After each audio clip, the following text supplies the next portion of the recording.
அதே மாதிரி வந்து இப்போ நான் முன்னாடி சொன்ன மாரி, இப்பவுமே நீங்க நெறைய பேருக்கு ஹெல்ப் பண்ணிட்டு இருக்கீங்க. நீங்க நெறைய பேர வந்து வளர்த்துக்கிட்டு இருக்கீங்க அப்படின்னு கூட சொல்லலாம். குறிப்பா திருநங்கைகள் நெறைய பேர வந்துட்டு உங்களுடைய பிள்ளைகளா நெனச்சு வளர்த்துக்கிட்டீங்க. அந்த ஒரு விஷயம் எங்க ஸ்டார்ட் ஆச்சு? எதனால ஸ்டார்ட் ஆச்சு? இல்லைம்மா நான் திருநங்கைங்கன்னு கிடையாது. திருநங்கைங்க அஃப்கோர்ஸ் ம். இருக்காங்க. முதல் அவங்கள்லேருந்து ஆரம்பிச்சேன். அதுக்கப்புறமா நெறைய வுமென், நெறைய ஆம்பள பசங்க அதுதான். எல்லாருமே என்ன அம்மான்னு கூப்பிடுறவங்கன்னா ம். அவ்வளோதான். அம்மான்னு கூப்பிட்டாங்கன்னா புள்ளைங்க தான்.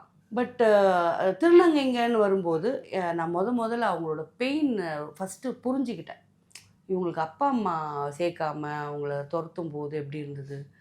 அது வந்து எங்க டாடியோட டெத்துக்கு அப்புறம் நான் ஒரு திருநங்கை குஷின்னு ஒரு பொண்ண பார்த்தேன். அவ வீட்டுக்கு வந்துட்டு போயிட்டுருந்தா. அ வீட்டுக்கு வந்தா பாத்திரம் தேய்ப்பா, சாதம் வடிச்சுப்பா, சாப்பாடு போட்டு சாப்பிடுவா.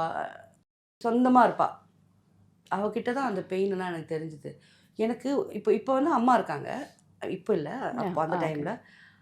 அப் அப்பா இல்ல. அப்பா இல்லாததுக்கே நான் இவ்வளோ சோகமா இருக்கேன். 2 பேருமே இருந்தும் உன்ன தொரத்தி விட்டா அந்த பெயின் வந்து எனக்கு அப்போ புரிஞ்சுது. ஓகே. அதுலேருந்து முதல்ல அக்கா, தங்கச்சிங்களா தான் இருந்தோம். எல்லாரும் ம். நான் அக்கான்னு தான் கூப்பிட்டுட்டுருந்தேன். அது போக, போக, போக அம்மாவாயிட்டேன். அதுக்கப்புறம் இப்ப அவங்களோட பொண்ணுங்களோட பொண்ணுங்க வந்துட்டாங்க. அப்ப பாட்டி வரைக்கும் ஆயிட்டேன்.